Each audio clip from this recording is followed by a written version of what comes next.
Okay, so my next question to Meghna ji, because I am not hearing from her, when you have started using your mobile phone, of course, and then the social media journey. Yeah, so I am also, I started, so we used to contact a lot through our landline phones till class 12th while discussing, questions related to our CBSE board exams. And that time I realized that, none of us really had a, smartphone or a general phone. It was the time when I went into my college that I actually purchased a phone that was also for safety purpose, for communication purpose with my family, because the entire day we used to be out. So my journey of using a phone began in the year 2008, I would say. And yeah, and before that it was all landline. The communication was entirely through landline phones. And because I had a lot of friends who were shifted to different parts of the country, and so I also remember that during my childhood days we used to write letters, and we used to enjoy writing letters to each other. I still have copies of so many letters with us which we used to post to each other, and the excitement of getting a letter from a friend who's staying in one part of the city used to thrill us. So that's been like the journey of being on social media and using phone for me actually. So that covers the complete journey of social media, starting from writing a letter from the older era of grandpa phones, that normal generic phone. Then the letter comes in, and then the pager comes in, and then you people are having a mobile phone in your hand. And now currently we are not using mobile phone once we are conversing. Suppose I'm in this meet and we are not at all using any of the mobile phone. We are on the social media platform, of course.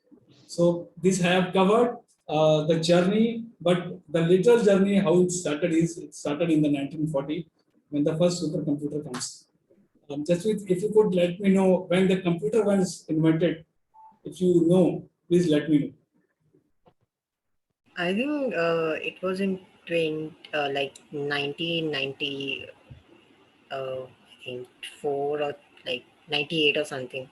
I mean, sorry, 1989. Yeah, I guess. Yeah. And 1989 or before this, because supercomputer was there already placed there in 1940. It was not 1989. It was somewhere around 1900s. 1900 and 1900 when the computer journey started. And in the year of 1940, we are with this. We are with having some of the supercomputer, which gives the birth of social media. Of course, why I'm telling about the supercomputer. Before this computer, there was no such network. Network, of course, disabler or enabler was there into that those computer systems. So we are not able to connect the people. Then comes in 1997 the first social media network. You might be knowing which was that the 6 degree, the name of that particular social media platform which was using. It was a very small, close group of people who were using this, and then started the journey of Facebook, then the YouTube, and then so on, so on. And the today's day, what is that social media day, which is been which we are actually celebrating since 2010, that is 2010. Massacre was the first person and the organization those who have initiated this social media day, and the day was 30th June only. So that is why we are celebrating this. Coming down to the journey of Facebook and YouTube, you know how many this thing subscribers YouTube and Facebook or Instagram and WhatsApp are having. If any idea you people can escape on or give you what is that number of people those who are connected to WhatsApp or number of people those who are connected to Facebook. Do you have any idea on that? Maybe 3/4 of the world. Yeah, of course. It's roughly I whatever I have collected through the data of googling this particular stuff, how the Facebook comes in the year of 2004, YouTube comes in the year of 2005, And 2000 up to 2016, there was somewhere 1.3 billion or 1.6 billion people, those who were using Facebook. And in 2021, within the span of 5 years, this will scale up to 2.6 billion for the Facebook. Instagram is a part of Facebook, WhatsApp is a part of Facebook. But these two are having a different segment of people. Likewise, Facebook is having 2.5. WhatsApp is having 2.5. Facebook is having 2.6. WhatsApp is having 2.5. And then comes YouTube, this Instagram. It too having a 1.3. Of course, it started very late. If I take the journey of Facebook to the Instagram, there is a 6 years of gap. And within these 6 years, there is a huge gap between the people, those who are in around using Instagram. It's very much based on to the youth people. But still, it is covering 1.5 billion people. So you can gauge how the social media is. Not taking much time, पढ़ाई बहुत हो गई. Social media में पढ़ाई हो रही है कि नहीं हो रही? Let us know. We are now moving on to our first panelist, where we will be discussing about the online information which we are actually really consuming day by day. How exactly that it is beneficial, or what exactly you people are thinking. So, joining my panelist for the first round, Mrs. Meghna will be there, Mrs. Arpita will be there, and Madam Sonali will be there. We will be discussing around this, what the exactly the online information is, and how exactly the good it is. So my first question to Sonali Madam first. Please, if you are comfortable, please switch on your video so that our viewers can also view who is Sonali Madam and all. My video is on, sir. Can't you see me? Okay, yeah, I can. I was seeing your actually this logo. So please let me know. Firstly, you please let me know what your journey is up to now. Or how the responsible netizen started, and up to now what the journey is. Then we will Sure. take. So, Responsible Netism is a not-profit that we started in 2012 with the idea of protecting children in cyberspace, because we could envision that children are going to be the youngest targets of cyber crimes. And we started our journey because our own children were navigating in cyberspace, but very, very vulnerable to online threats. So as an organization, we educate children in the states of Maharashtra, Madhya Pradesh, and Goa about online safety. We work with the Ministry of Education, and we're also a reporting organization that provides legal guidance and psychological support to cases of online distress adults and children face. We've educated over 10 lakh children, in fact 1.3 million children now in our journey. And it's been a very empowering journey because we are among the very few people working in this domain, very new to a lot of people, very challenging, yet a very, very fruitful experience over the years. So it's good to see that you are actually imparting knowledge to the youngsters, because more or less due to pandemic or other reasons, they are using this not only the social media platforms, they are also in nowadays reading the online into the online education. So they are vulnerable very much, of course. My very first question to you, Madam, what exactly the data privacy is? How you define it, and what really the threats of that data privacy are? Once students are in the students, or otherwise all the people those who are on the social media platform. So data privacy or data personal information that you put out on the internet is very, very private and personal. Data privacy is all about collecting, using, disseminating, and sharing data with third parties. So if there are companies, if there are non-profits, if there are organizations that are working using customers' personal data or information, there are certain policies that need to be used to be able to protect their personal information. And that is all about data privacy. So we say data today is currency. The person who has the highest amount of data is the richest in the world, because personal information has tremendous value, can be exchanged for a lot of money, which is why, and it can also be terribly misused against people, which is why it is extremely important to protect our personal information. And it is the responsibility of the employer or the head of the organization to ensure that their customers' information is prevented and there are no security breaches to that.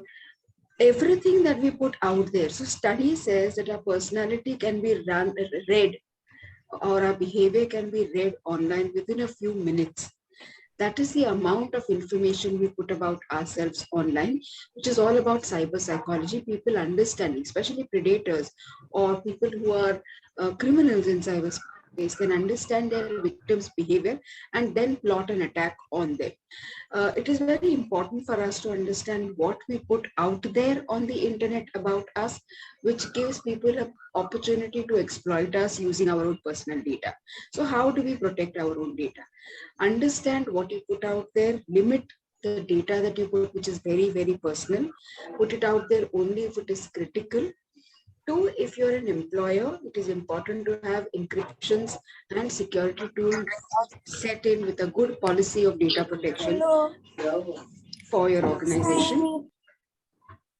Third, it is important to be very transparent about the data that you collect from your customers or from the people you interact with as an organization. And fourth, you have to be trained about what do you do with the data that you collect. So all that data that is collected as an organization, as a firm, as a corporate, you need to be liable to be protecting that as an information, as an important source of information.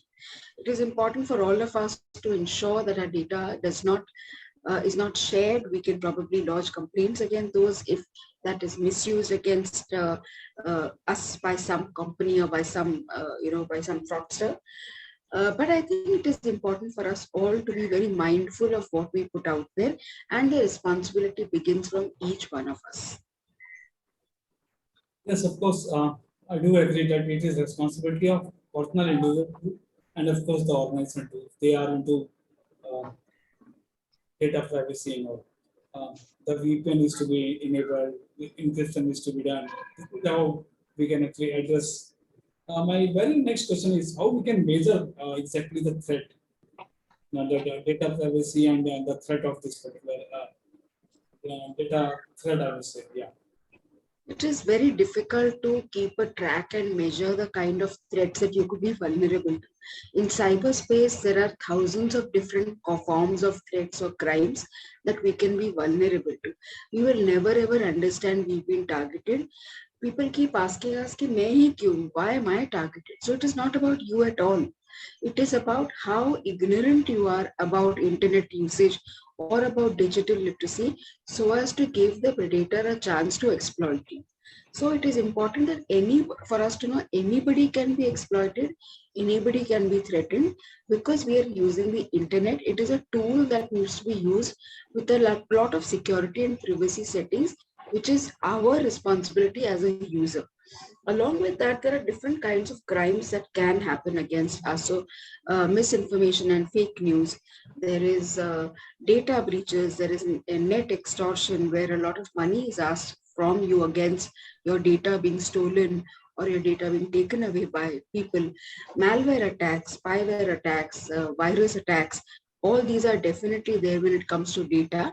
But there are so many other forms of crimes on the internet, like hacking. There is stalking, in which you're followed on online platforms and you are taken advantage of on different platforms. There are different kinds of morphing of images which are converted into nude images. And there are two kinds of crimes that happen there, which is sextortion, which is money asked against sexual favors. And you're terribly threatened in cyberspace against the content that you share, the live streams that you share with people. Or there is cyber ragging or cyber bullying that we talk of. 1 out of 3 children in India are cyber bullied, and that is the rate at which we are moving today. In fact, there are larger crimes like economic frauds, which are very, very common in today's space, because everybody is using digital platforms to transact. Along with that, cyber terrorism is also one of the very few new crimes that are emerging, where social media is used as a platform to radicalize very, very young minds towards towards terrorism, towards violence, towards aggression. And youth are being very, very subtly radicalized through these various platforms. So it's of course very threatable situations if we are into the social media. I can judge or I can guess what you have said. Suppose someone is being threatened by some of the officials or some of the organizations on social media. How to respond on that, and to whom we should actually go on and ask for the help. What A can be very, the what can be the very best measure to actually address on this? Please very let- important question because people don't know what to do. So our thumb rule is if you use social media, you must understand the rules and regulations and reporting mechanisms. जैसे जब हम driving सीखते हैं तो हम licence लेते हैं, वैसे ही जो रूल्स और रेगुलेशंस है सोशल मीडिया के, वो सबको जानना बहुत जरूरी होता है। सिंपल चीजें हैं, फेसबुक में आप अपने प्रोफाइल पिक्चर को सेफगार्ड कर सकते हो, या फिर आप अगर फेसबुक का प्रिवेसी पेज फॉलो करेंगे, हर न्यू अपडेट आपको इंफॉर्मेशन में आएगा कि ये नया अपडेट सिक्योरिटी फीचर है, आप उसको फिट करिए। Very important thing is to identify that you are being threatened or identifying that you are being targeted or you are falling a prey. Many a times people don't just realize that their account is hacked because their systems are not set for them to get these basic alerts, security alerts. Or if somebody is making a fun out of you on the internet, somebody is bullying you, threatening you, there are various ways in which you can report on the online platforms, and the reporting mechanisms have strengthened way for better than what they were earlier. So the first thing you need to do on any social media platform is go to the post where you feel you are threatened. There are 3 dots on that post. You click on those 3 dots. There is a drop box that tells you what do you want to do about this content. Do you want to report it? Why do you want to report it? Is it a fake account or is it identity theft? Is it somebody troubling you? Is there violence? Is there hatred? Is there nudity? Very, very big, specific areas through which you can report. और लोग गलती क्या करते हैं कि आधा report करके छोड़ देते हैं, इसीलिए कंटेंट कभी भी इंटरनेट से निकलता नहीं। The first thing you need to remember, when you write on the internet, it is going to stay there even after we die. You cannot remove it away. So you have to think before you post. डालने के बाद, if you find something objectionable, you can click on those dots and get it to be reported to the platform. If you don't understand these things, just go to YouTube in your own language, write how do I report content on Snapchat, Instagram, YouTube, Twitter, Facebook, any platform that you're using, even Gmail for that matter. There are step-by-step procedures of removal of content, but you need to understand one thing. अगर आपने content कोई भी platform पे report किया तो वो सब content के जो ओरिजिनेटर्स है वो इंडिया के बाहर के हैं, so their community guidelines are very different from us. So suppose today my bikini clad picture somebody has morphed and put it out there, and if I say this is not this is objectionable, please remove it, this does not fall into their community guidelines as objectionable, it will not be removed. But then if you put out there in your reporting saying this is not done by me and it is done to cause harm to me, there is a higher chance of removal of that content. Also, I feel if there is any content that is targeting you as a woman, which is called gender-based trolling, it has to be reported. Because we don't report, these kind of problems escalate and you fall into deeper pits, and then the problem escalates to a different level altogether. So learn to identify the threat, 2, learn to report it on the proper platforms, and 3, bring a closure to the reporting. Don't leave it halfway through, otherwise the content will never be removed.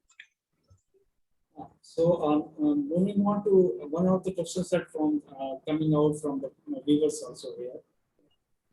Discussing on it. Is it necessary to go to cybercrime police also after having this reporting to the social media platform? Absolutely. I was just going to come to that.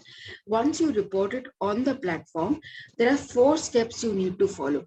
The first thing we do is react and delete the content out of fear, guilt, shame, whatever. Never do that.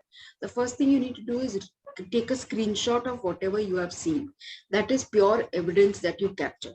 Once you capture that evidence, then report it on that platform. Take these evidences, go to your nearest police station and report that crime there. This may take a lot of time because every police station has over 500 complaints. Your number will come in as and when, depending on how critical your case is or how critical your situation is. Online, you can report to www.cybercrime.gov.in, which I can put in the chat box later. This is a platform where you can report cyber crimes online. If you face an online fraud, debit card, credit card, wallet based जो shopping होता है उनका, if the money is below 2,000 rupees, then you don't need to go to the police station, but report it to these platforms and to your respective banks. Above 20,000, you will need to go to the police station and report. And remember that अगर आपकी गलती नहीं है, यानी आपने OTP नहीं दिया है, आपने QR code scan नहीं किया है, तो ही you are likely to get the money back. Otherwise, you will not get the money back because you have given your personal information to the person to access and exploit you. So reporting to the police, reporting to cybercrime.gov.in is obviously the next step after you report on social media platforms. And there are different organizations that help you in this reporting. You can reach out to us if you feel you are in any kind of online threat. We'll be happy to help you. Yeah, my very next question is actually related to very much into the social media, how we are into. Not only to the pandemic, before pandemic, I must say, because we are using a WhatsApp University and we are consuming so much into using that WhatsApp University. So how to counter exactly what is that fake news or what is the fake information? What are the measures? Again, I will come back to saying, learn to identify the news. Don't panic and share panic news. हम देख के इतना panic और excite हो जाते हैं कि मेरी तरफ से पहला ये मैसेज दुनिया को जाना चाहिए. कोई फर्क नहीं पड़ता अगर आप वो मैसेज फॉरवर्ड नहीं करते हो. कोई मरने वाला नहीं है, कोई जिंदा भी रहने वाला नहीं. You are just getting very hyperly excited about whatever you read online. So learn to first compose yourself after you see any news. Anything that is too good to be true is fake. अपना इतना नसीब नहीं है कि अपने को 4 करोड़ की lottery लगने वाली है online. So understand that whatever you see as a message can, if it's too good to be true, उसमें कुछ बहुत लफड़ा है and you don't need to follow that. To always check the source of the information. Where have you been sent this message from? If it is another friend, verify what source that person has got the information from. Third, reverse search. वो message को copy करिए और internet पे search पे डालिए. A lot of content you will be able to verify from the police also, from various organizations that will either say this is fake news और misinformation. और इसमें दो चीजें आती है, एक है misinformation, दूसरा है disinformation, MIS and DIS, जो fake news में आता है. Misinformation is incorrect news, यानी कुछ error हो जाते हैं information में, that is called misinformation. Disinformation is intentionally created news which can cause a lot of anxiety, a lot of riots, probably a lot of anger, excitement, and all of this. So you have to be very, very alert about what you receive. The fifth important thing you need to do is check for the source. Before sharing that message, 4 चीजें खुद को पूछिए कि ये सही है कि नहीं है, इससे किसी का भला होने वाला है कि नहीं है, ये दूसरों के लिए काम आएगा कि नहीं, और ये इंफॉर्मेशन लीगल है कि नहीं. If you have answers to this, only then forward. Otherwise, there is no need to forward. They will get it from some other source. At least you will not be caught for sharing misinformation and spreading rumors in the society. In all of this, I think you just need to respond and not react, because we all get so hassled about what we read. Panic create ho jata hai, and then we start forwarding to protect other people as a good Samaritan. So keep the good Samaritan where it is really required, and don't become WhatsApp University fellow followers, because then you will become a party to spreading more fake news and information. So moving on to the last question, of course. How biggest challenge for the schools, children and schools to actually make children to understand about this authentication of online information? How biggest challenge it is? And what can be the way forward to actually mitigate or to address this particular challenge?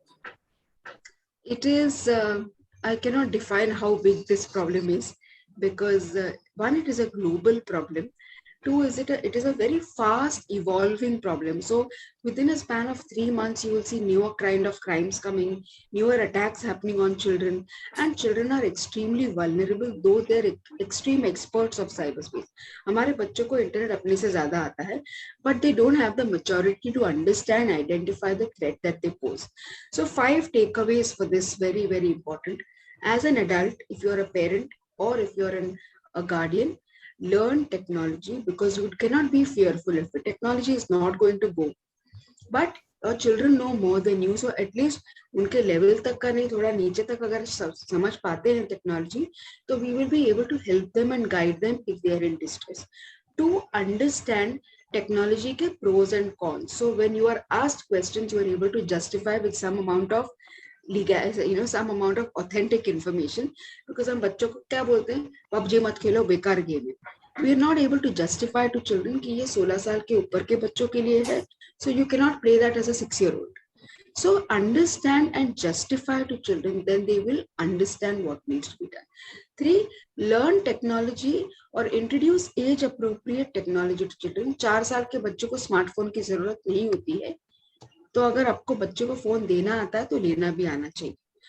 4, understand safety measures and parental controls. जो device आप बच्चों को देते हैं, उनके security settings, उनके parental controls आपको आना मैंडेटरी चीज है, because children will outgrow those very very early. 5th, talk to children about internet safety rights and internet safety threats, because if you don't talk to them, they are going to become PhDs through search engines and they are going to acquire their own knowledge. So parental control hack हो सकते हैं तीसरे दिन में, but communication is the most effective parental control जो communities को, जो हम as a family को भी साथ लेके आते हैं. So 3 epidemics that we are dealing with. One is sleep deprivation because of technology, social disconnect, we're all chatting but we're not talking, and sexual deviance, because we're seeing a lot of content which is highly sexual and aggressive in nature. So these are some important things that parents must understand before giving devices. And what is the 5 things that I want to close on? 1, compassion, mindfulness, respect, resilience and responsibility. ये 4 चीजें internet use करते वक्त आपको आनी ही चाहिए, क्योंकि अगर ये आप 4-5 चीजें सीखेंगे नहीं तो बच्चों में भी आप साइबर हाइजीन के रूल्स नहीं ला सकते. What you watch, what you post and what you are influenced by, इसका थोड़ा आप अगर ध्यान रखेंगे तो you will not just be responsible netizens, but you will also be very very genuine internet users who will promote social media, which is a tremendous power, but with power comes in responsibility which you need to take as a user. So my takeaways from Sonali madams, of course, the netizen is to be actually deal with sincerity and responsibility, and this is being held by not only we and you, of course, the parents also and children also. Moving on to Meghnadi, thank you, Sonali. We will be taking on in the last, of course, 5 round. Sure. Meghnadi, thanks for coming here. Let me give you a small introduction of Meghnadi. Meena is working on, she is a founder of SWAN actually. SWAN stands for Skilled Workforce, which is advancing the nation. So that is how the short introduction of Meena. And I would like Meena ji only to speak on how her journey, of course, up to now been there. Since long, she is working with on the social development sector. Since long, she is working for making people to actually work on vocational learnings. So let us just get a knowledge on how's her journey up to now. Please let us know, madam. Thank you. Thank you so much, Pradeep sir, for this wonderful short introduction. And hello everyone, my name is Meghna and I'm the founder of a Delhi-based startup, SWAN, which is Skilled Workforce Advancing Nation. So yeah, it's been a roller coaster journey so far, because I am a budding social entrepreneur by profession, and I started it off last year. In the month of January. So it was the entire, seeding of my venture took place in January 2020, wherein the motive, the passion was to empower youth coming from the economically weaker sections of the society through our training and learning program. And we designed a 1-month comprehensive training and learning program for the students who used to, come to us and work. We used to work upon them their communication skills, their personality development skills, their English speaking skills, their interview readiness part, and we used to get themselves placed. And in the month of March, so these we used to have in-class training programs for these students. And when we talk about the economically weaker section, then these are the students who are actually living below the poverty line. These are the students who are 10th dropout, 12th dropout, who are actually looking for avenues to, upgrade their skills. And in the month of March, all of us saw that, we went into a complete lockdown. We saw, a mass exodus of migration happening, wherein people were moving from one city to the others. There were job losses that were happening, and also we faced some kind of a technological divide, because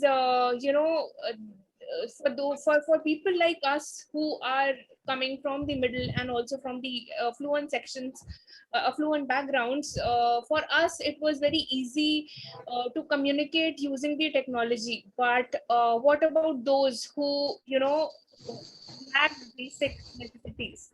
So we observed that more, because initially we were conducting in-class training sessions, and soon after March, when we tried to move or switch our operations online, we realized that these children did not even have a phone or an Android phone. So how do we contact them? How do we connect them? How do we motivate them so that they come up and share their problems with us?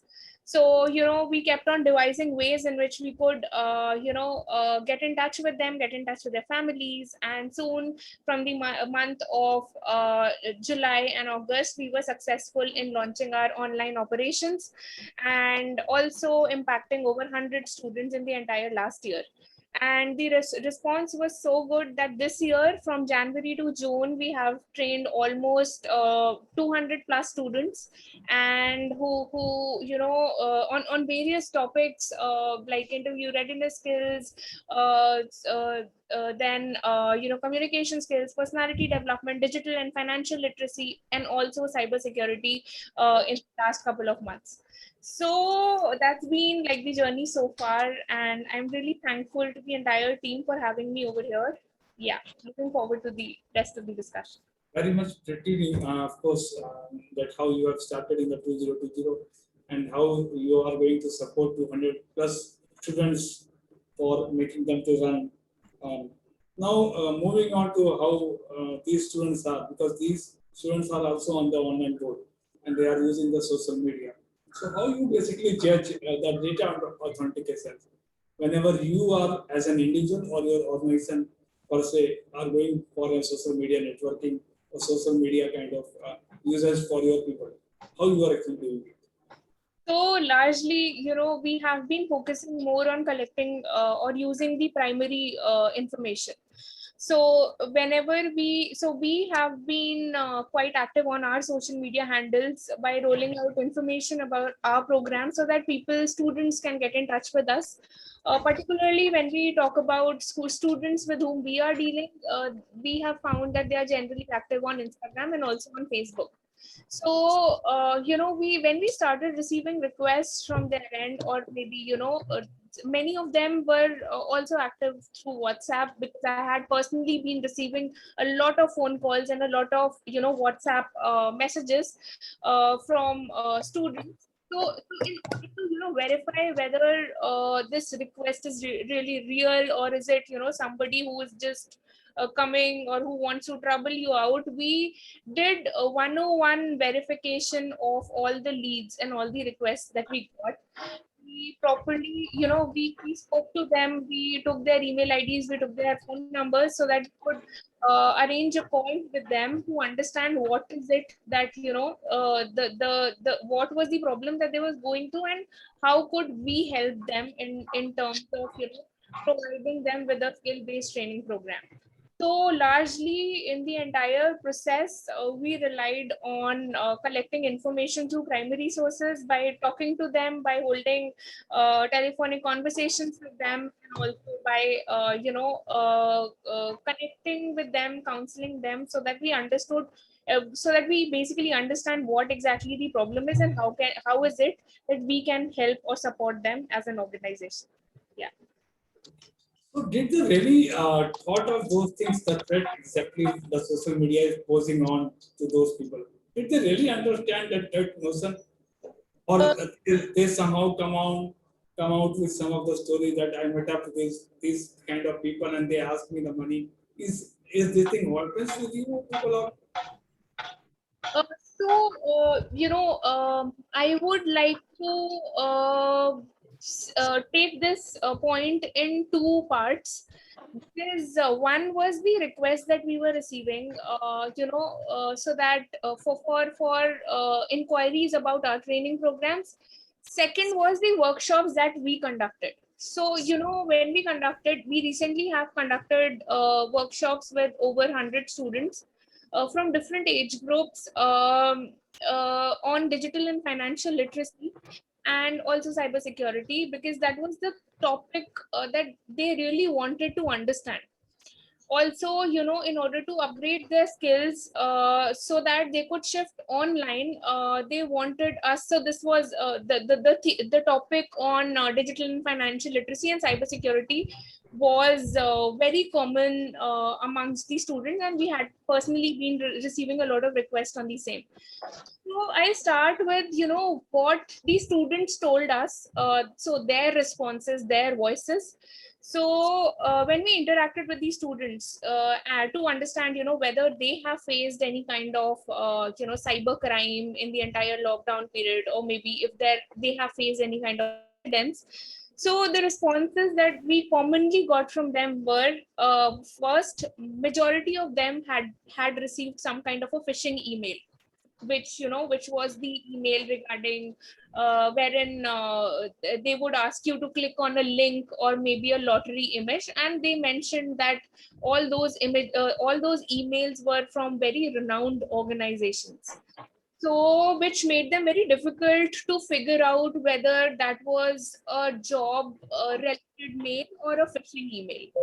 That was one thing which everybody said commonly. Second, which mostly the students were troubled about, was the forwarded messages that have been circulating over WhatsApp, which says that further forward this message to so many people and you will win so many awards. So that was something that they mentioned, and they said that they have unfortunately clicked on those links, and which has redirected them to different platforms. So that was another thing. And thirdly, regarding Facebook, they were interested because they said that we have largely been using Facebook. So how, if we have to secure our data or our settings on Facebook, how is it, what is the way in which we can do that?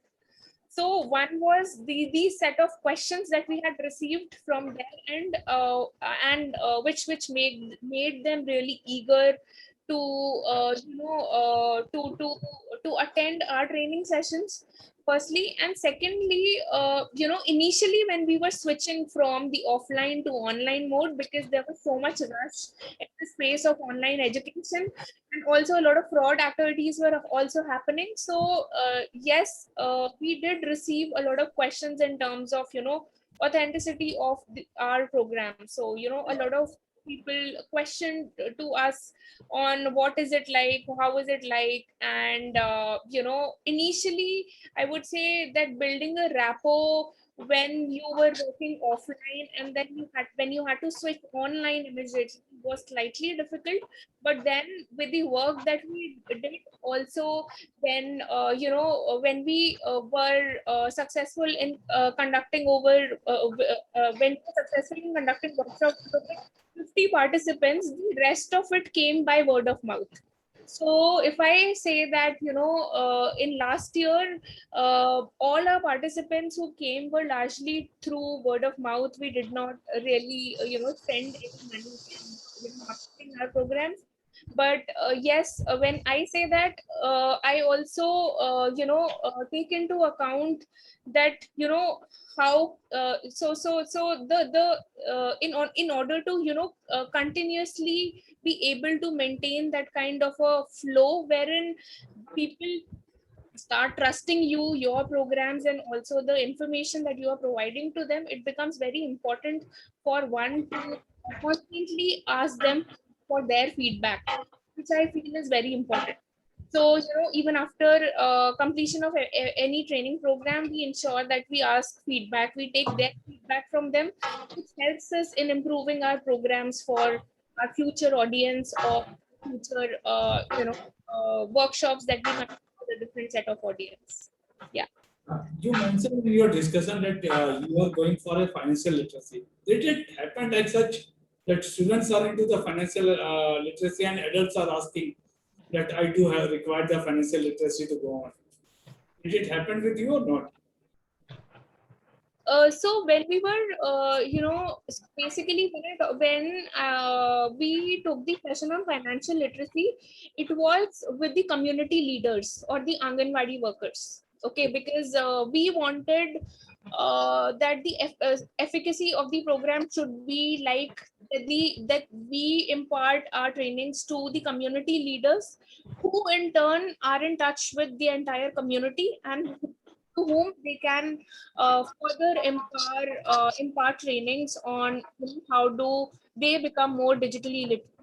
So this was session. So the session that I conducted personally was with over 80 plus Anganwadi workers or the community leaders, and we basically spoke to them about the online threats, the ways in which they can go digital, then also about platforms like GPay and also Paytm, which they can use, because generally everybody is on cashless.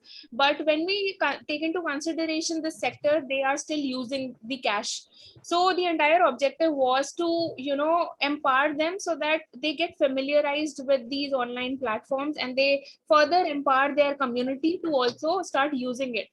But then when we were, actually discussing them about, ways in which we can go digital, and also, various platforms that they can use to also transact online, we did see a lot of hesitance that came from their end, because many of them mentioned that, what if that there is some fraud activity that happens and their account gets hacked, or there were questions like, what if our amount gets deducted and the transaction does not happen.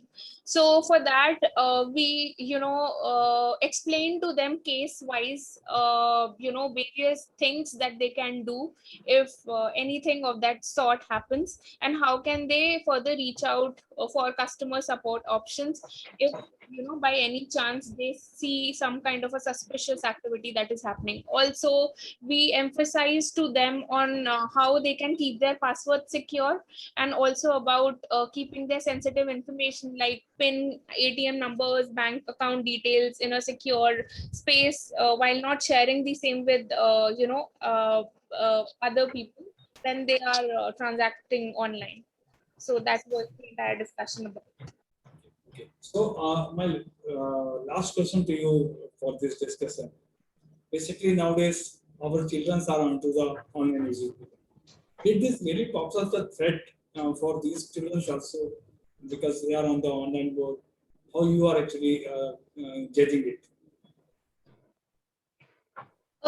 Definitely, with, almost everybody now, crowding on the social media platforms, and also with, a lot of recent news that we are getting to hear that, with a lot of misuse that is happening in terms of, different set of videos that are being uploaded, or maybe mock photographs that are being used on Facebook.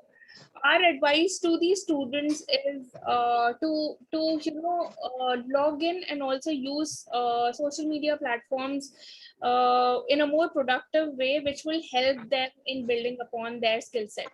So we usually, provide them with different sites, and also educational content which is there online, and we usually ask them to focus on this content, which they can use, they can practice, which will help them in building their skill set, rather than wasting their time online by checking out posts, or maybe spying on other posts, or maybe getting themselves involved in something which is not really very productive. So usually in our training programs, we give them sites and channels which they can which they can use to enhance further their skills, and also their knowledge about a given information, or about a given field. We also encourage them to read the published articles, which would help them in expanding their knowledge level, than what they are freely finding anything online. Yeah. So thanks. You covered my, of course, covered question also on with this. I'm moving to our third panelist, Mrs. Arpita Srivastava. She had been with me, with my platform, with all the platforms since long, I must say. And short introduction of her. She is also a director of Mindproofs, and also she is a Mrs. India finalist. So more or less, she is using the social media drastically, I must say. So my very first question to you, Arpita ji, how it's been your journey on the social media up to now, and how it's been your journey as a personal also? Please let me know, and let me know. Thanks, Pradeep ji. Social media has made our lives easy, right? So let us connect all together to thank the social media platform all together. So here wishing happy social media to all the viewers and all the eminent panelists present over here. See, the first rule of social media is that everything changes all the time. What won't change is the community's desire to network. And I think that what has realized me. So the question which Pradeep ji asked, that what role it played, I must say it really has transformed me internally and externally both. Because see, we are basically I was basically the CSR professional, and then to Pradeep ji. So we were basically field-driven people. We never have a time to be on the social media. But when the pandemic hit, we were not allowed to go out and step out. So what to do? So that's how we thought of sharing our knowledge and expertise and helping people, and to hear the voice of the voiceless. That's what we formed an association of the Atmanirbhar Bharat Vocational Learning.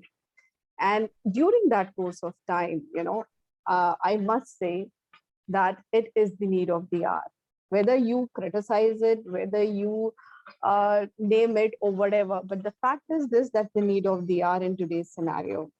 And with the vision of our Prime Minister Shri Narendra Modi ji, digitalization is the next thing that we all are experiencing. So personally, it was superb, because that's how I got a chance to participate and explore my, you may say, talents in some or the other way. Yes, for a social cause, definitely. But again, breaking a stereotype in the fashion industry with my social cause. So I must say, personally, to me and to my circle, it was a boom to all of us, not including me, to all my fellow companions and colleagues. But yes, as I said, that a man is governed by his company. That's how I will say in the social media also. You have to be really cautious with what kind of people are you networking and bonding.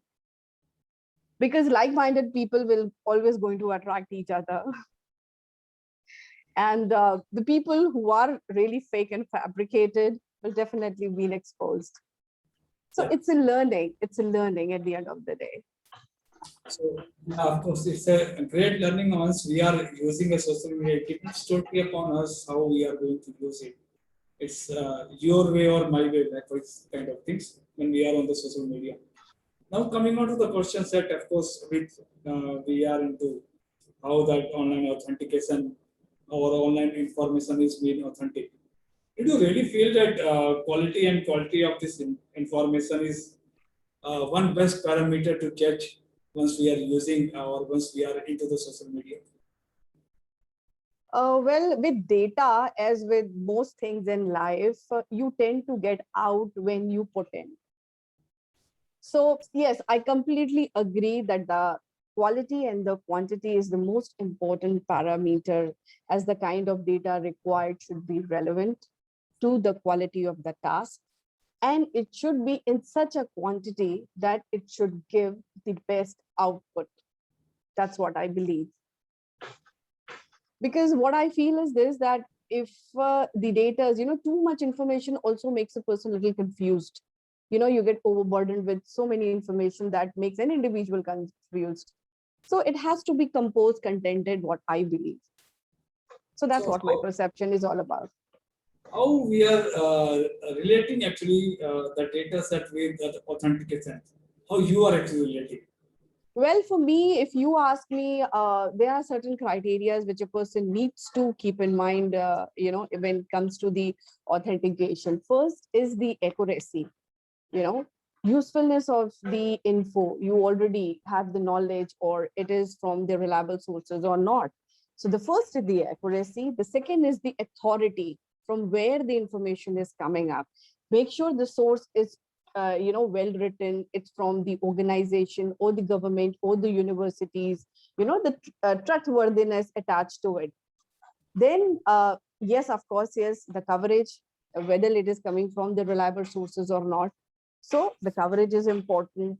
Then you may see the appearance. Who are the people who are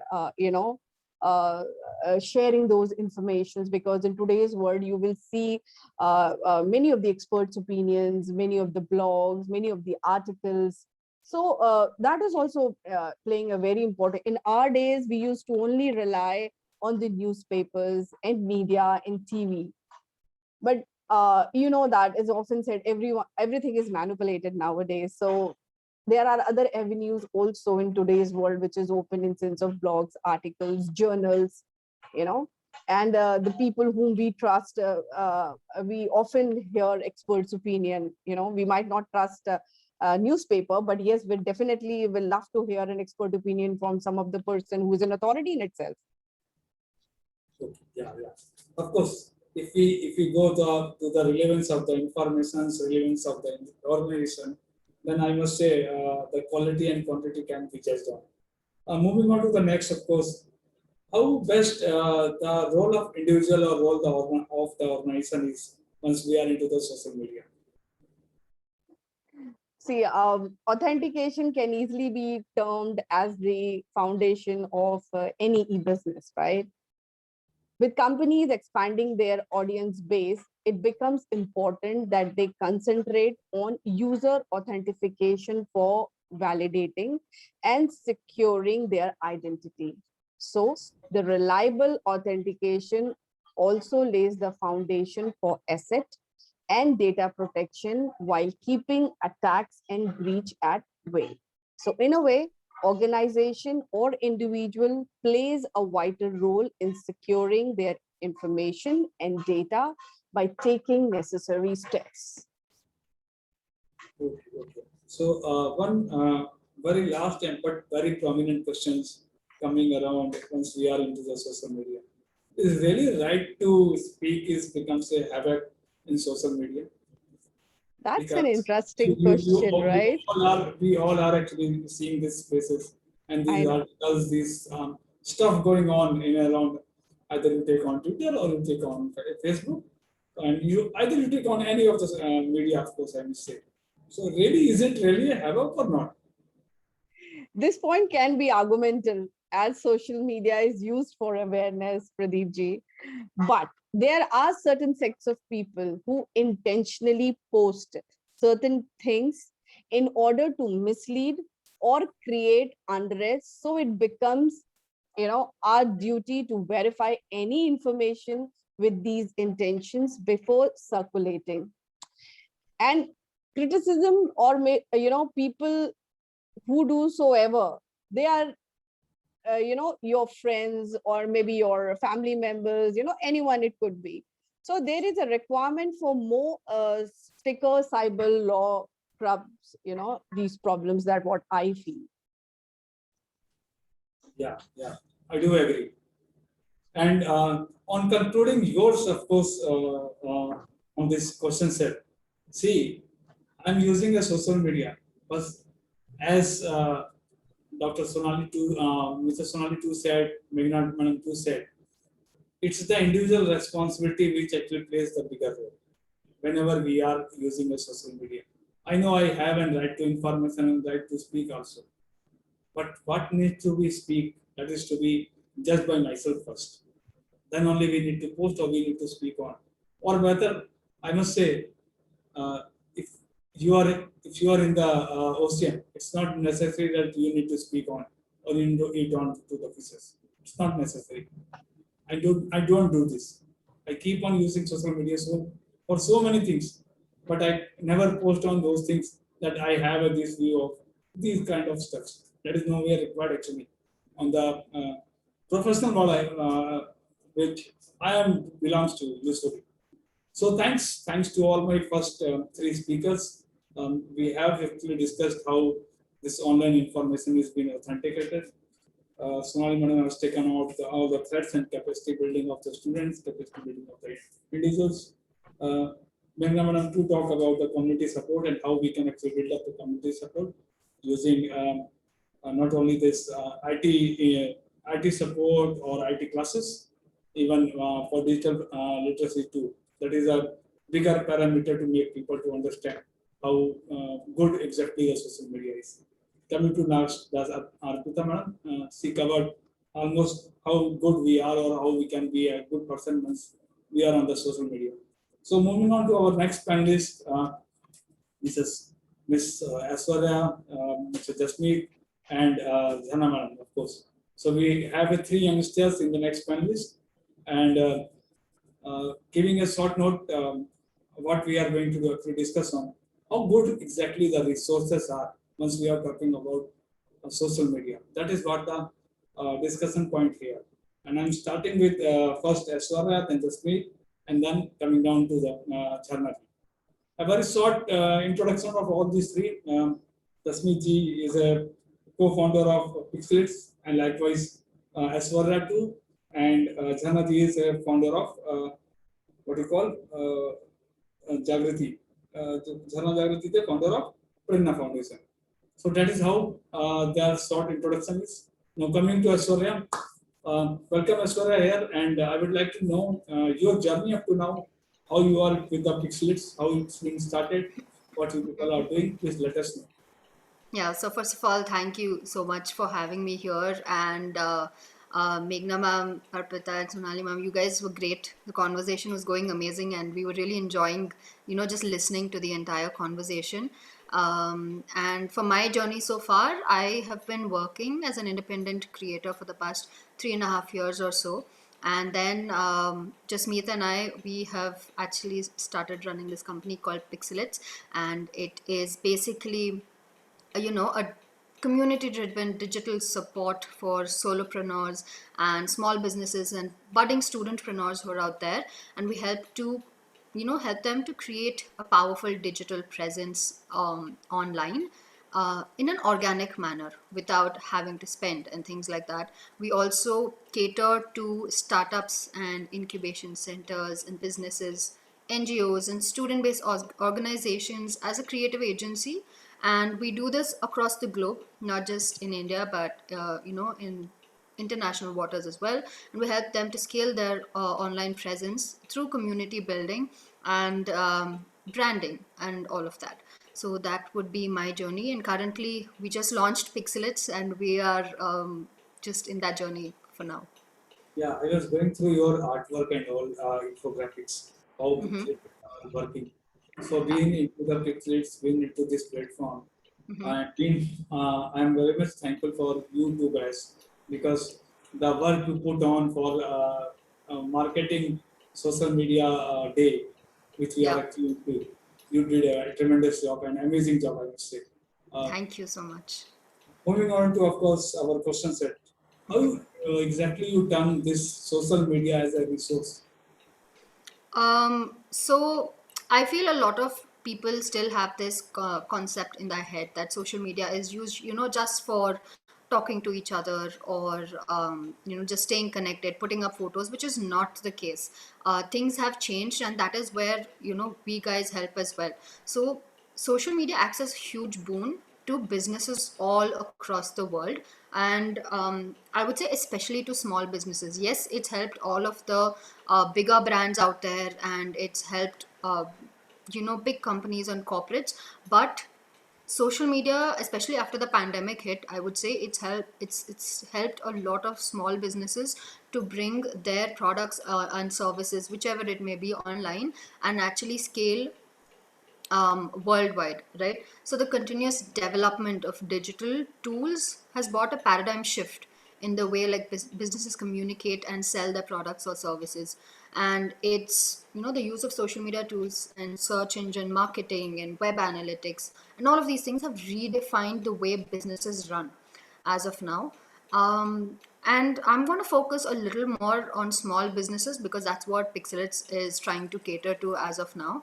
So that we help them with branding so that, normally they are stuck to their local market. Supposing if I take Bangalore or Mumbai or places like that, they're stuck within that one area. But right now, if they just bring that online, they can cater to not just within, pan India, but across the globe.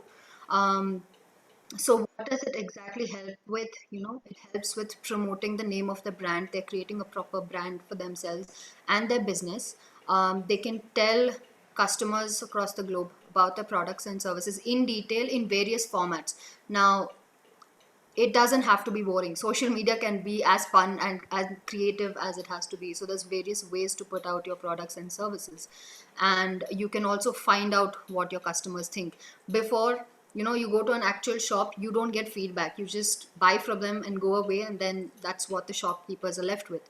Now, with coming online, you can even get their feedback and continuously keep improving on your brand, and which helps you improvise your brand presence as well because they know you're taking things seriously. It helps you gain new customers and helps with lead generation. And it also helps keeping the rapport with your audience. You're constantly in touch via email marketing or the newsletters or just your social media handles on Instagram or Facebook or anything.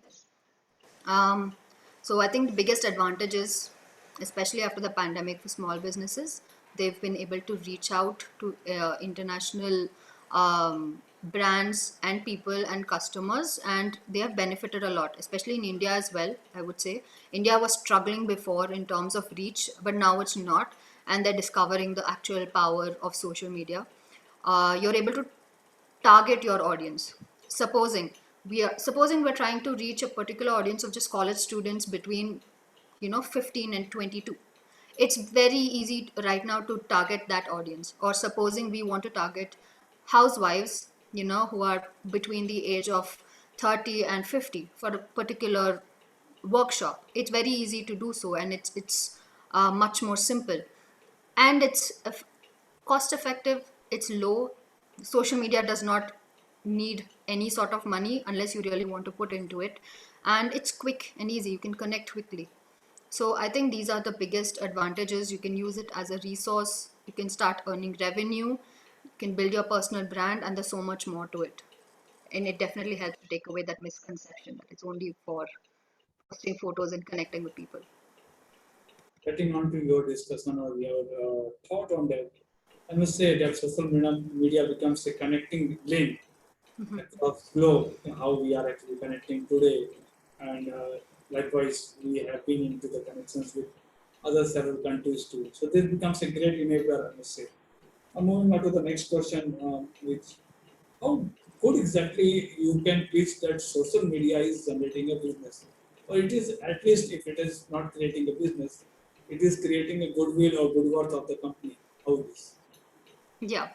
Uh, I would say it helps with both. So it starts off now, the so called goodwill, which we're talking about, we term it as personal branding or actual branding of the company or a person, individual. It can be anything.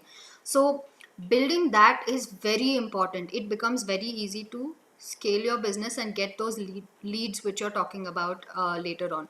So it all starts with networking with, for example, if I'm sitting in this room right now on this Zoom call, and I'm connecting with all of you, I'm communicating with all of you, and I'm building a rapport with all of you. Now in the future, there may come a circumstance where we'll work together on something else as well. So that is where I'm building my personal connection and network with all of you, and building my credibility one step at a time, right? So this will just add to my connections. And of course, when building a personal brand, you need to let people know about your skills, your expertise, and what you're really good at, what your journey has been so far. That's how your audience is going to connect with you. And this branding which I'm talking about, it works the same way either for an individual or if it's for a commercial venture or a business. And once that is done, once you have a solid branding in place or personal branding, it makes it very easy for you to get leads and clients and generate customers to your business and turn it into like a well oiled and automated process, right? It's all a process from the start to end, I would say. Collecting leads on social media especially, it helps you to find people who are really interested in your company and and are not just there for the sake of it. It'll help you keep in touch with your potential customers and your existing customers as well. It helps you keep up that engagement. So yeah, I think the power and influence of social media, it definitely helps to build that credibility, brand presence, and in turn it helps generates quality leads for your business. Uh, yeah, of course, creating a brand also, creating an image also of the individual and the organizations too. Mhm. Uh, how good you are actually thinking for if the government of India or any of the nation goes with a social media blueprint or law? What your say or your take on that? Sorry, could you repeat that? It just got cut in between. Any of the nation comes in with a social media law, Mhm. what are your views on that? Suppose our country, so India comes in with the law of social media, how to use it, what can be the guidelines on that? Because Mhm. presently we don't have. And if we are going into that, what are your views on that? Um, See, currently, I don't think the country specifically have certain laws, or I'm not exactly aware of it, but I do know that the platforms which we use for social media, they definitely have rules and regulations in place. If not the countries, they already have rules and regulations in place which play a very important role, because regardless of the platform or as a creator, you are forced to abide by those rules, or else it can affect you in a negative way. So which are good. I think it's good that these rules and regulations are in place. I don't think these rules and regulations differ from country to country, because it's the actual platform which have created these rules. In terms of law, if they do come up with it, then I think it's well and good. We have no other choice but to follow up with it. But I think it will be along with the norms of the actual platform itself. You know what difference it is actually, what is your thought into and what exactly the law is? See, all the platforms are having their policy guidelines into this. I do agree on that. But certain countries are there. Zarna Madam is there. She is from law fraternity. She can very well guide you on that. Hmm. What exactly the difference is? Suppose country is not having social media legislation. Okay, so they cannot pin down those platforms. They cannot ask those platforms to actually go with these things above. Either to go with this or to go with that, Hmm. or plan those things or oppose or break those things. They cannot do it if they don't have those legislations, and that is what actually each of the countries are trying. If you Hmm. talk about the US, they are having a social media legislation too. We have an IT Act, but that is a different thing. IT Act is an entirely different thing. Social media law or act is an entirely different thing. Here, I'm more focusing because we are into the discussion. Our country is into the discussion of going for a blueprint for social media law. Hmm. That is why I asked you. Thanks for you on your view on that. I will be keeping on discussing with you on the um, last one also. Moving on to the Jasmeet ji. Yeah, Jasmeet, good evening to you. And please let me know how you both have started this thing. What comes in your mind, what is to be done, how it is to be done. Because investors and entrepreneurs, once they start on, they have certain ideas and certain vision. to start on. Please let us know what that exactly clicks into you to start this journey. Firstly, thank you so much, Pradeep sir, for having us, and thank you so much, the rest of the panel, for your valuable insights on the World Social Media Day, and a happy World Social Media Day to all of you. As Ishwarya said, to begin with, I also started my journey as an independent content creator 2 years back, just after my graduation, because I was looking for jobs in the field of audit and finance sector, because I'm a BCom graduate. I'm still in my master's. I'm pursuing my master's. I'll be a postgraduate in a month or so. So, at that time, I was like this kid who wants to get into the field of, auditing. But unfortunately, I realized at that time I was struggling with my own mental issues at that time, because I had a huge anxiety problem, due to which I was not able to, talk to people, even with my family. And that is because of, some other reasons. But then I figured out a platform like LinkedIn, and I started creating content on that platform. And then I realized, okay, this is a space, which I enjoy the most, because I love writing. And I'm writing since the age of 13. And after that, I thought, let's go ahead in this direction. And now it's, been 2 years. I thought, now is the time for me and to, upgrade myself and get into the entrepreneurial hat, and, maybe work with other set of domains, and maybe create opportunities for other people out there. Because when I started my journey on social media, nobody came up to me to, help me out.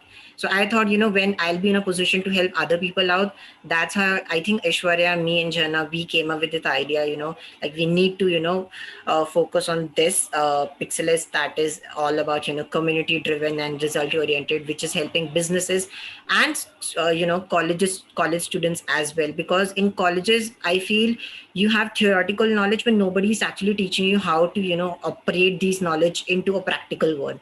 So I think then we thought, let's focus on these things, and maybe we can create other opportunities for people. So I think that's about my journey, and it has been a roller coaster ride. There was, a lot of ups and downs. There were days where we were thinking, okay, why we are doing this, whether we should continue or not, because this is something where, I think our families are also concerned, and they'll be like, okay, have a good, well settled thing in your life, because parents think from that angle. But I think when we had an open discussion with them, they were pretty clear with that. And now they are actually supporting us. They're like, go ahead and, just be confident, do what you want to do. Hear that you are actually looking out for handholding of the people for using the social media. No one, of course, I must say, in my this thing, profiling of the people, the youngsters are coming up to go for this kind of services there, where you are talking about the handholding of the individuals or the organizations, how to use the social media. Of course, for marketing stand and for making an image for the corporates, it is very well there. But we're talking about the one-to-one, how I can go for which platform I can use on, which is the best way to actually put on my stuff into social media. This is also required by people to actually hands-on. That is what you do. It's good, of course, to listen on that. Now, coming how exactly on the topic is uh, how you can actually get, or how you can what you can put on that social media is a resource. How one can use it. That is your Okay, yeah. So, I think taking from what Ishwarya was answering, the thing about, social media as a resource, I do believe, right now we are, like, I think because of the pandemic, the dynamics have changed. People have slightly realized that, there is, like, social media can be a good resource and can be a resource for creating opportunities, not just for yourself, but for other people as well. So I think first is that I would say, like, it is a great online market where you can, sell your services. Maybe, you can create your courses out there. You can, help other people out there. We have seen so many people, using social media to communicate with each other during the pandemic, like how people were, helping each other in terms of like masks or sanitizers, or other stuff as well. I remember when somebody in my family was, going through COVID-19 and stuff like that. So social media was the one thing where I maybe, contacted one person, and that person helped me out to, figure out resources for that person and my family. So I think in that way, it is a great way and a great resource. And other than that, it is a great resource for businesses, brands, companies, startups, college students, and other people like that. As Aishwarya was mentioning, in terms of personal branding, the today each one of us, I think, majority of the people who's using social media, they are aware of this term called personal branding, like because they have realized they can actually build an entire career on a social media platform. Like Aishwarya and I, we are coming from a social media background. Like we actually started our journey on social media, and today we got this opportunity to be on this panel with you people. So I think the credit goes to social media in that sense. So that's in that way I can say it's a great online resource where you can actually build an entire career. Also, when it comes to companies or brands, I would say they get the opportunity to interact with their audience, because today if you go to a brand like Zomato or any other brand, they are so quick and they are ready to interact with their audience on a one-on-one basis. They don't feel that they don't feel that hesitancy. Okay, how do we communicate with our audience now? They are frank, they are ready to listen to their audience, they are listening to constructive criticism as well, and they are actually working on it. So I think in that case, we get this opportunity to interact with people on a more closer basis, and we can actually use it in a very wise light. So I think that's my take on this, on social media as a resource. And there's every other point which you people have discussed in this discussion as well. Yeah, agreeing on that. Actually, I was thinking once I was asking the same question to us earlier, that I should go for a buddy question on that, so that you both can actually answer on those. So, now moving on to the next, how social media is working. Is really social media is transforming the lives of the people? What you suggest or what your views are? I would say definitely it has transformed. Like, from, if I talk about myself, it has majorly transformed my personal life, because as I said, I was going through anxiety at that moment in 2019. So if a person like me who didn't have the courage to come in front of camera and talk to people, and today he's talking to you people right now. So I think that is the biggest achievement if I conclude in that matter. Other than that, I would say there are, like I said, it's a great resource. So people have actually utilized, like I remember a lot of gym owners and, small businesses like small handicrafts, they have used social media to transform their life. And today, even if there is a pandemic, they are still earning with the use of social media. WhatsApp business is a great opportunity for them, because they have transformed their life.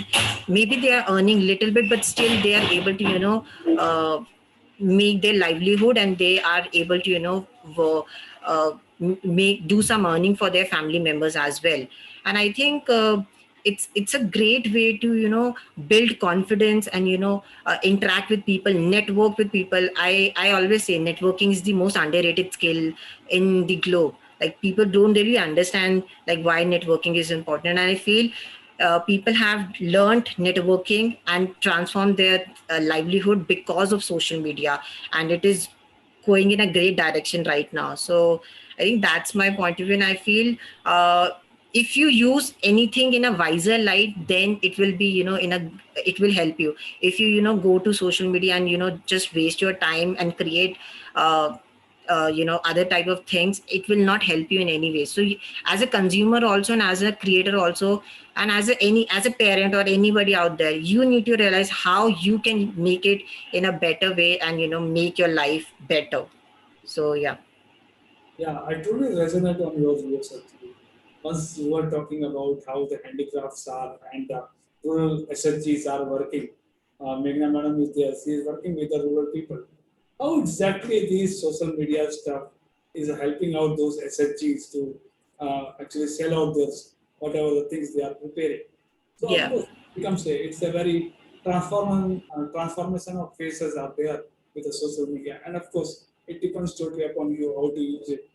If you are sitting on 12 hours in a day on social media and only for the chit chatting, it is nowhere actually helping you out. It is only the wastage of energy and time you are doing. Yeah.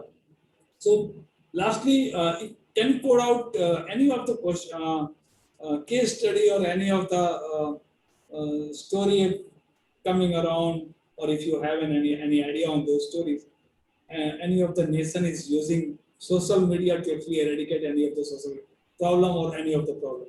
Can you go down on those?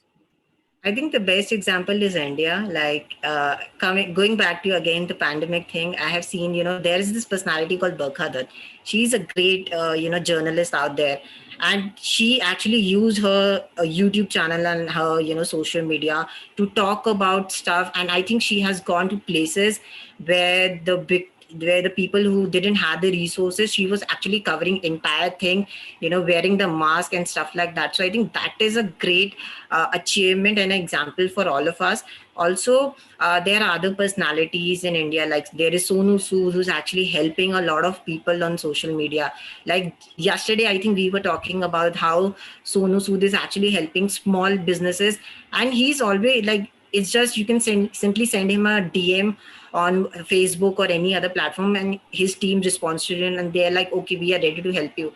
And similarly, there are other countries as well, like I think Canada, there is, New York. These guys are also doing Facebook lives every now and then to talk about how you can, maintain your, how you can balance your mental level at home, or, how you can, how parents and kids can, use social media in an effective way to, learn things and grow as well. So I think every country is trying to do something or the other, and I feel now we are in a slightly better state, and I am very optimistic as a person. So I feel, in the coming years as well, countries will work more on social media, and I definitely want somebody to create an entire social media course for our education system as well. So yeah.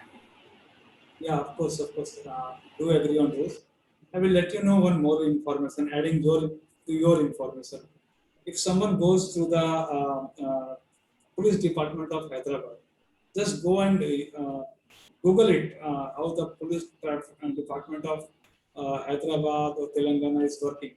They are using social media to track those issues, the law and order cases. They are using heavily actually this social media. This thing. Not only they are using this thing Twitter, but they are asking people to use WhatsApp. They are asking people to use Facebook. They are asking people to use even your youngsters platform, that is Instagram too. And they are mentioning this thing that this is being actually taken over through Instagram. These cases are being taken over from Facebook messengers, and they are reflecting it on their websites. So you can very well judge how our countries, our states are working and using making a social media as an enabler to maintain the law and order too. I too have posted the same as an policy measure or the policy scenario. I posted this thing on the LinkedIn too, how they are doing actually. Good. Thanks to Jasmeet. Moving on to Jharna madam. Uh, Good evening to you. It's been sorry I forget your Prerna Foundation name. I was looking out which organizations is actually working in. Sorry for that. No problem. Let us know how your journey with the Pixlets and how your journey with Prerna Foundation comes in. How you have started.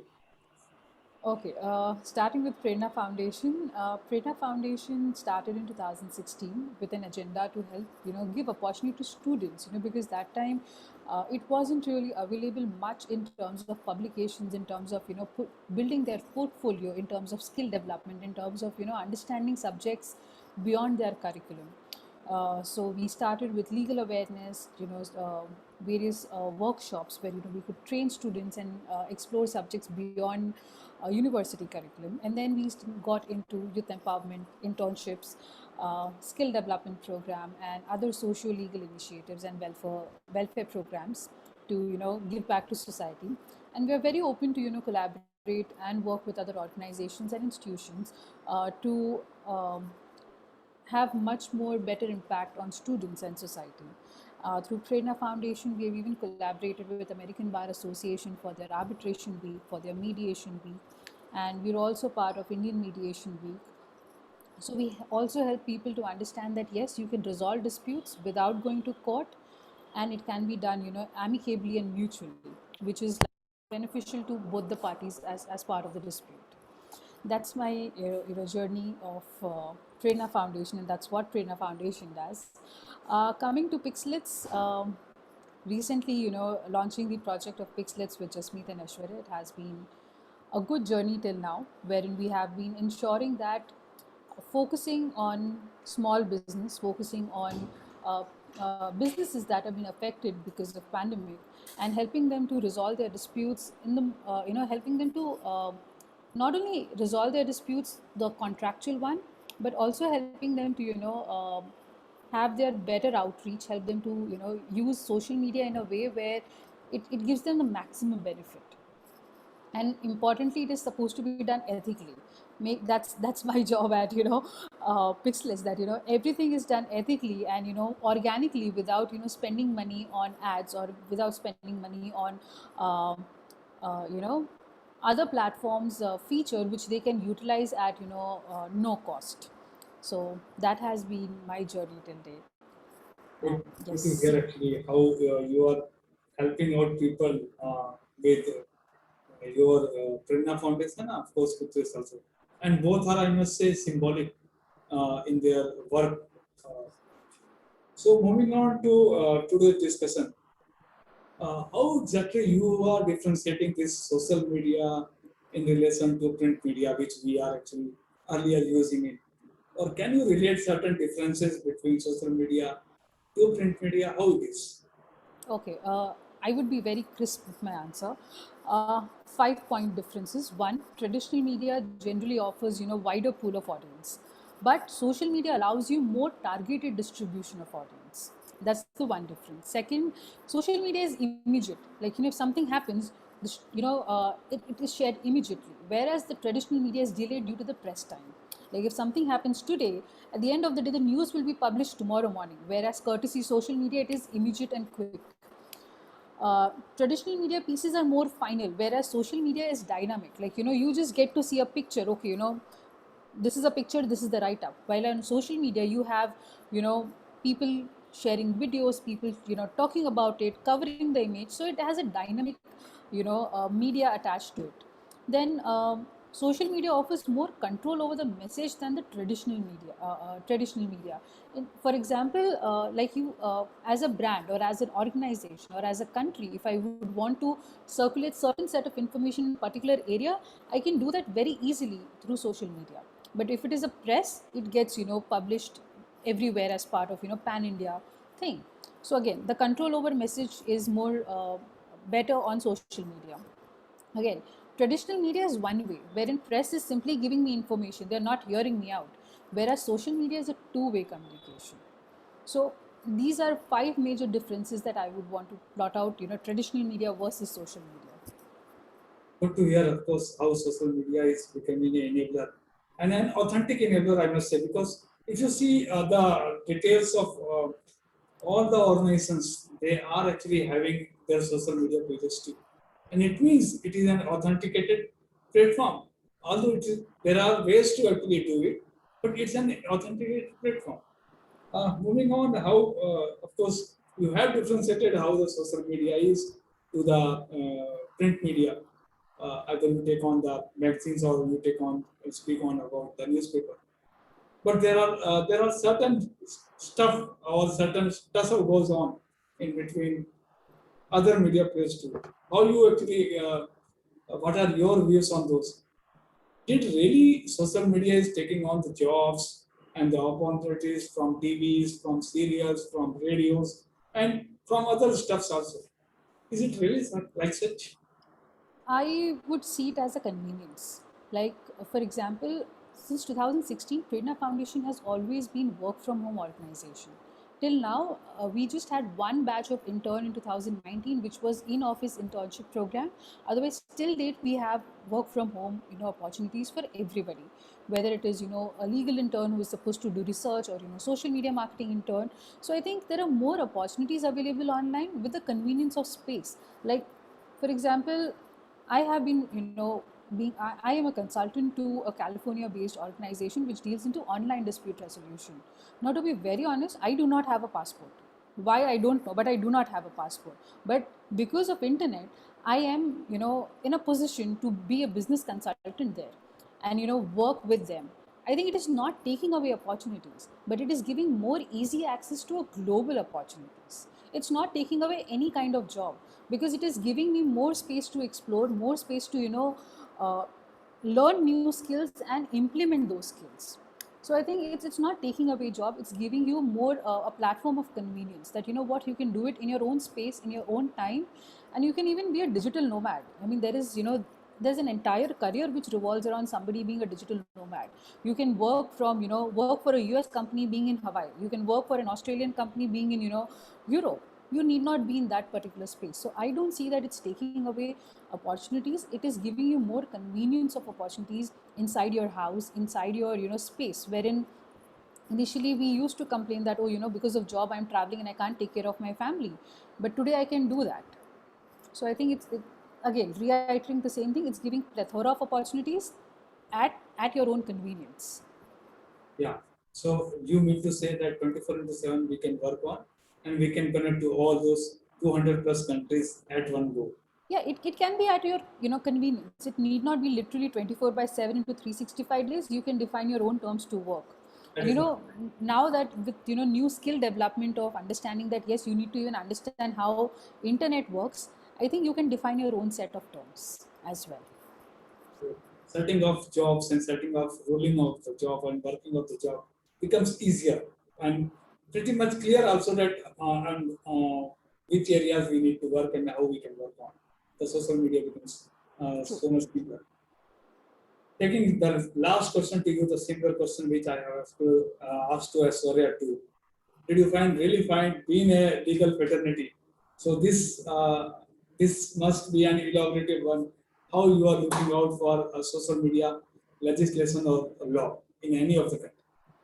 Okay, talking in Indian context specifically, I think in Feb 2021, to be precise, I think 25th was the first news and 26th was the updated news, where the government, the grievance officers are supposed to acknowledge your online complaint within 24 hours and resolve it in 15 days of its receipt.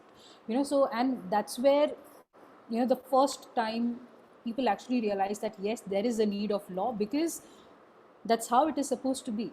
And there are intermediaries who shall remove all your, remove or disable access within 24 hours of receipt of complaint. Like, for example, if I have raised a complaint, the officer would either remove it or disable access to that particular information within 24 hours. It can be, talking about nudity or sexual content or something which is inappropriate, or which is, which can even include, when I say inappropriate, it can even be, a fake news, or extremely what do you say, a site which not everybody is comfortable seeing at, something which is, an explosion or something. So, and this is done on, behalf of that person. So I think that was the first step that India did take in the Feb 2021 to ensure that the platforms are required to provide information regarding verification of identity to lawfully authorized agency within 72 hours. So I think it is a good step that it has been taken to curb the misuse of social media. And not only social media, it also includes OTT platforms. So for now, it is just, rules that are come up, which is social media. One second, I'll just tell you what is that supposed to be. Intermediary guidelines for social Yes, media. intermediary guidelines of, social media, which was, it gives you a broad framework and guideline how to use social media and the regulating background. Because it was announced in Rajya Sabha that, intermediaries are made more liable towards the content that is published, transmitted on the platform. So, like in the morning, as part of, one of the events, as part of this World Social Media Day, as on behalf of Pixlets, we did had a discussion as to, who is more responsible, whether the content creator or the platform. I think the onus lies in both of it, but on a broader perspective, yes, the intermediary has to make sure what is to be done. They become more liable because they are the one who are, showcasing the content. As content creator, I can say that, oh, that is my right to speech, right to freedom. but at the same time I have to ensure that I also need to be aware that it comes with a clause that it is to a reasonable extent. I just can't keep on talking nonsense on any platform.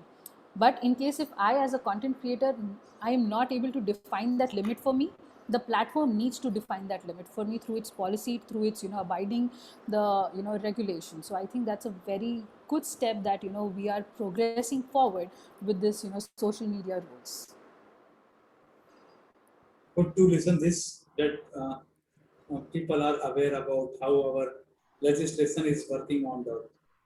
I was following those certain news how the Twitter fight was going on, how the other platforms, those OTT platforms, were actually fighting over this issue that who can be the best people to judge on, what is can be the best contents on, or is really the platform is responsible or the individual is responsible.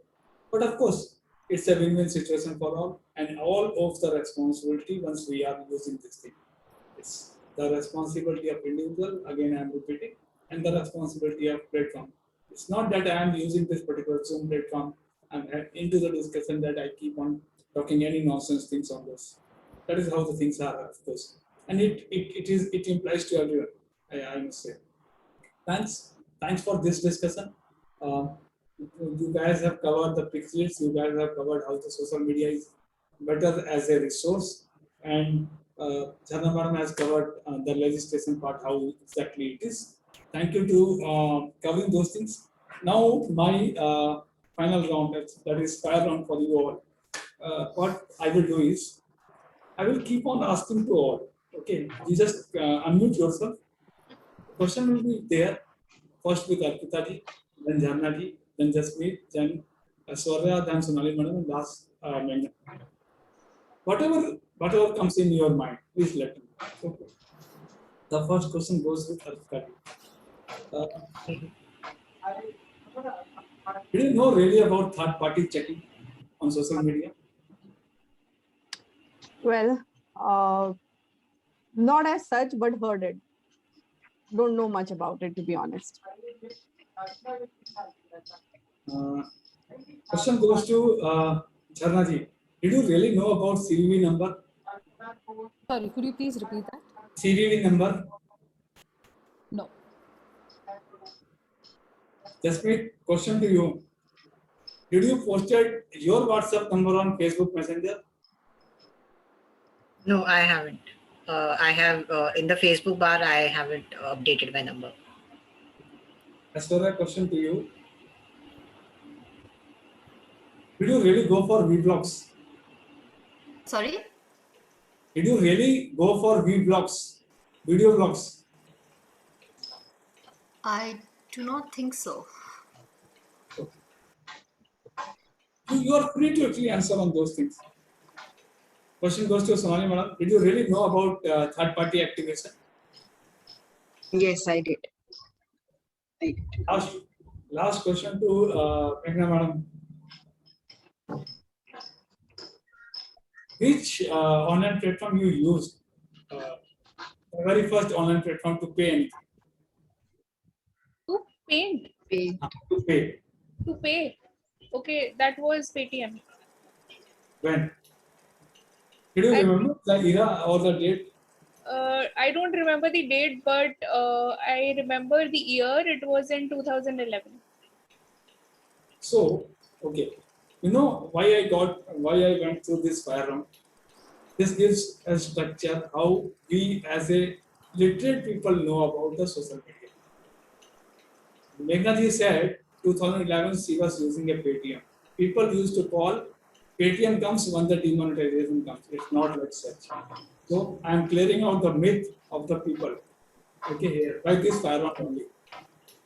Arpita ji said, being a literate people, being she is into the, I must say, she is there on international platform also, but she is not aware about third-party activation, and she is drastically using social media.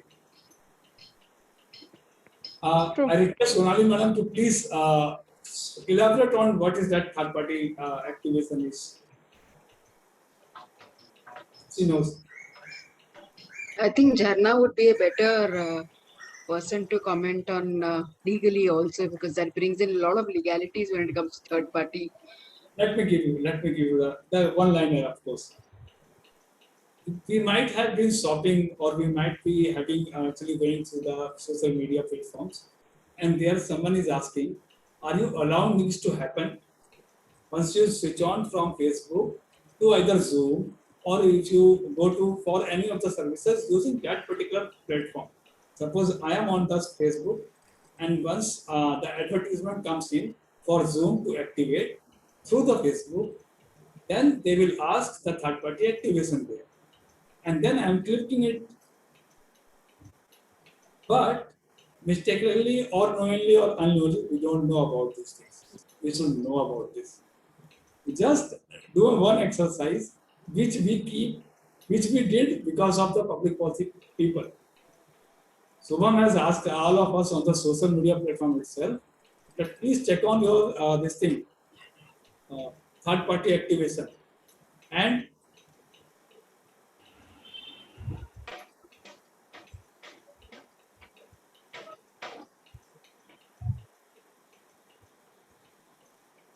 what are the number of third party activators you have. We all went to the social media, and so many equations comes in. That is why I asked how much we are aware about CVV number. Whose question was this CVV number? Jharna madam. Okay, your question is CVV number, and you So might be CVV using. number, I didn't even That hear is it what. properly. I was like, okay, no, I know what is CVV number. That's my card thing. I get Yeah. that.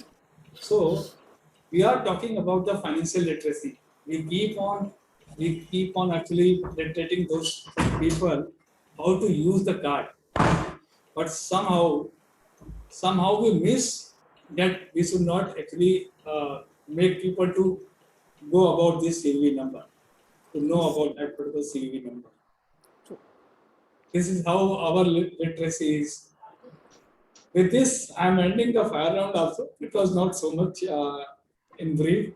Okay, the detailed version will follow on. We keep on interacting likewise. Okay, it's good to having on the social media day interacting about the social media issues, interacting about the awareness how we are creating.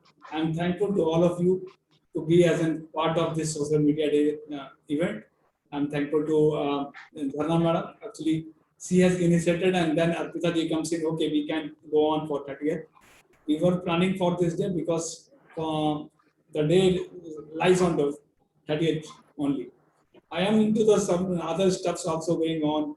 Even my assessment too is there for citizen social entrepreneurship. That is needs to be actually declared today only, and that is also for social media.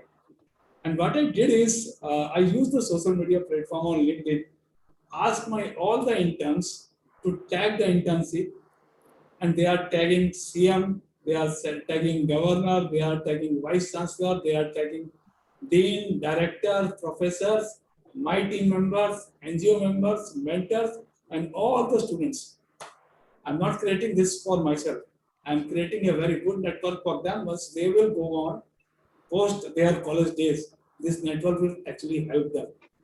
Because as Arpita ji says, network is network, and that is how we are going on. So thank you to all. But one thing is there, I would like to invite Arpita ji as our ritual are to end up our today's session. Thanks to all. Namaskar. Well, my heartfelt gratitude to all the panelists present over here.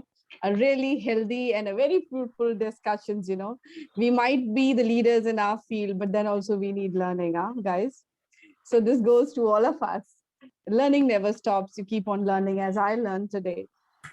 Sometimes we know about certain things, but then we don't take pain to go into that deep, So Pradeep ji, good you pointed out to me. I'm definitely going to read about the third party thing that you have specified. So it's a learning today to me too.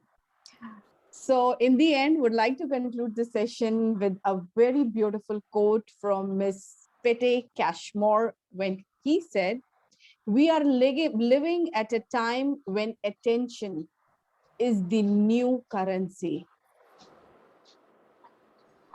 those who invest themselves into as many channels as possible look set to capture the most value. So this is the message that I would love to give to our youths with this statement: your network is your net worth. Keep exploring, keep expanding, and keep evolving. All the best. Till then, stay safe. Goodbye. Take care. Thank you. Thanks. Thank you. Thank you so much. Thank you so much.